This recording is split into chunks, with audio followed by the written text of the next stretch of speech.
जितेंद्र जी को, हमारे संयोजक, मैंने कहा कि परिक्रमा में जाने के पहले उन सारे लोगों को 7 दिन तक मुझे भोजन भी कराना है और उनके साथ मिलना जुलना भी है, जिन 7 लोगों के द्वारा ये परिक्रमा या तीर्थ क्षेत्र का कोई भी कार्य संभव नहीं होता। पहले दिन हम लोगों ने पुरोहितों के साथ भोजन प्रसादी की, दूसरे दिन सेवादारों के साथ की, तीसरे दिन कल केवट समुदाय के साथ की और आज आप लोगों के साथ भोजन प्रसादी का कार्यक्रम था। असल में लोग परिक्रमा में तो बहुत निकल जाए, बहुत सारी परिक्रमाएं आप लोगों के यहां से उठती हैं, सभी परिचित हैं। बहुत सारे लोग परिक्रमा में जाते हैं, लाखों लोग, 3 लाख लोग परिक्रमा में जाते हैं और फिर वापस आकर सभी लोग यहां पर भगवान ओंकारेश्वर को जल भी चढ़ाते हैं, पुष्प भी देते हैं, कोई फोटो खिंचवाते हैं। लेकिन हम सब लोग ये भूल जाते हैं कि मंदिर तक पहुंचने पर जो फूल लेकर हम पहुंचते हैं उनमें योगदान किनका है। अगर यहां पर जो भी लोग आप लोग बैठे हुए हैं, मैं कल रास्ते से जब मैं जा रहा था परसों के दिन आरती करने के लिए, तो मुझे पता नहीं वो माई यहां पे है या नहीं।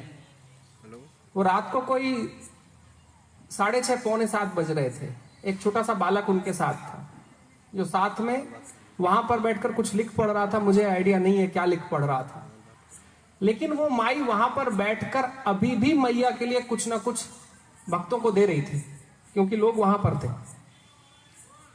शाम को 6:30 बज चुके थे, अंधेरा था। अभी तो उस दिन के बाद थोड़ी सी लाइट घाट पे बढ़वाई है मैंने।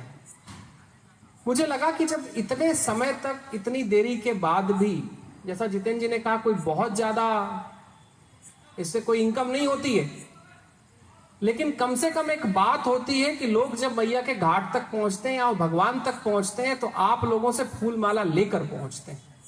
ये मेरे लिए बहुत बड़ी सेवा का काम है और जो सेवा आप लोग कर रहे हैं, मैंने कहा कि जब भी मैं निकलूंगा मैं परिक्रमा में आप लोगों के साथ भोजन प्रसादी करवा के ही निकलूंगा। आप लोग यहां आज आए, आप लोगों को बहुत बहुत साधुवाद। अभी तक कुछ लोगों की दुकानें शायद बंद नहीं हुई हैं, कुछ और भी धीरे धीरे आएंगे, क्योंकि अभी तो एकादशी का आज का पूरी भीड़ है आपके यहाँ, तो लोग आएंगे, प्रसाद लेके जाएंगे। मैं भी त्यागी महाराज जी के यहाँ भी प्रसाद लेने के लिए वापस जाने वाला हूँ, वहां आज उनके यहाँ का भी कार्यक्रम है।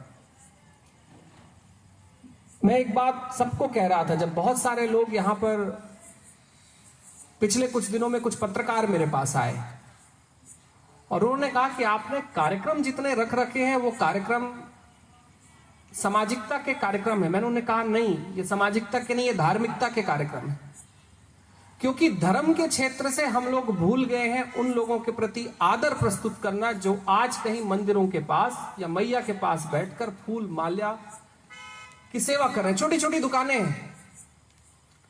मुझसे किसी पत्रकार ने पूछा कि इससे धर्म का क्या लेना देना। मैंने उनको कहा कि अगर आज उनकी इच्छा शक्ति है, उनके मन में कहीं मैया को लेकर कहीं कोई प्रेम होगा, नहीं तो पलायन करना तो बहुत आसान है। लोग पलायन करके कहां बंबई, कहां दिल्ली चले जा रहे हैं। अगर सभी लोग ये पलायन करके दिल्ली और बंबई चले जाएंगे तो फूल माला कौन रखेगा, कौन देगा कि भैया के पास आप जा रहे हैं, थोड़ा सा मूंगफली लेके चले जाइए, मछलियों को दाना खिला दीजिए। कोई आटा लेके तो घर से आता नहीं है। मुझे लगा ये बहुत बड़ी परंपरा है इस देश की। मैंने उन पत्रकार से कहा कि बहुत बड़ी परंपरा है इस राष्ट्र की, जिसने हमारे सनातन धर्म को अभी तक जीवित रखा हुआ है।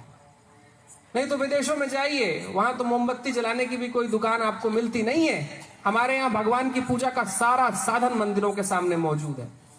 ये बहुत बड़ी बात है। मैं चाहूंगा कि ये बड़ी बात हर एक परिक्रमा उठाने वाला व्यक्ति इस बात को समझे कि हम परिक्रमा उठा इसलिए पा रहे हैं, पूजा इसलिए कर पा रहे हैं कि हमारे पास अगर देने के लिए अक्षत ना हो तो मुझे पता है कि आप में से कोई ना कोई वहां पर होगा जो अक्षत लेकर वहां बैठा हुआ होगा। अगर हमारे पास मैया को देने के लिए अगर नारियल नहीं लाए होंगे तो कोई ना कोई एक दुकानदार होगा जो हमको नारियल उपलब्ध करा देगा और हम मैया को जाके अर्पित कर देंगे।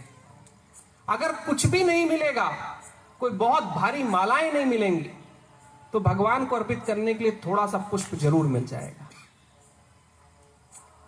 मैंने उन पत्रकार को एक और जवाब दिया था, वो आपसे कह दूं, और फिर आप लोग जो भोजन नहीं पाए होंगे वो भोजन करेंगे।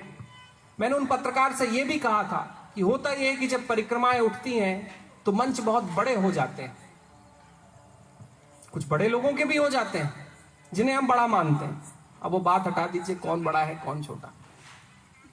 मुझे लगा कि मुझे उन सारे लोगों के साथ बैठकर कम से कम अमृत से मां नर्मदा पद परिक्रमा के शुरुआती 7 दिनों में जरूर भोजन और प्रसाद पाना है, जिनके कारण ये परिक्रमा मैं उठा पाऊंगा, और जब यहां पर वापस लौटूंगा तो आप ही लोगों से फूल माला लेकर कहीं भगवान को अर्पित कर पाऊंगा। आप सबके इस सदकार्य को, इस महत्वपूर्ण कार्य को इस परिक्रमा क्षेत्र में आने वाला हर एक व्यक्ति समझ पाए। मुझे लगा कि अगर मैं एक छोटी सी शुरुआत कर सकता हूं, शायद मेरी शुरुआत होने के बाद ये जो महत्वपूर्ण कार्य हो रहा है वो महत्वपूर्ण रहेगा, आपके मन में भी वो महत्वपूर्ण रहेगा। क्योंकि कई बार हम इस काम को शायद बहुत छोटा समझ लेते होंगे, मुझे लगता है बड़ा महत्वपूर्ण कार्य है। और बड़ी महत्वपूर्ण बात है कि देखिए महिलाओं की संख्या यहां पर देखिए, जो समाज के लोगों में देखिए महिलाओं की कितनी संख्या है, कि घर बार चलाने के बाद भी वो कार्यक्रम करती रहती है। मैं आप सबकी इच्छा शक्ति को बहुत बहुत प्रणाम करता हूं, और ओंकार भगवान से ये आशा है कि ये सनातन धर्म का ये कार्यक्रम आप लोग चालू रखेंगे। हमारे जैसे, उनके जैसे यहां जो लोग भगवान की पूजा करने के लिए आते हैं, वो आपसे माला लेकर वहीं मंदिरों पर अपनी पूजा अर्चना करते रहेंगे। हमने इतना कर लिया तो एक बात तय है कि भारत के मंदिर कभी खाली नहीं हो सकते, हमारी पूजा का रूप कभी नहीं बिगड़ेगा।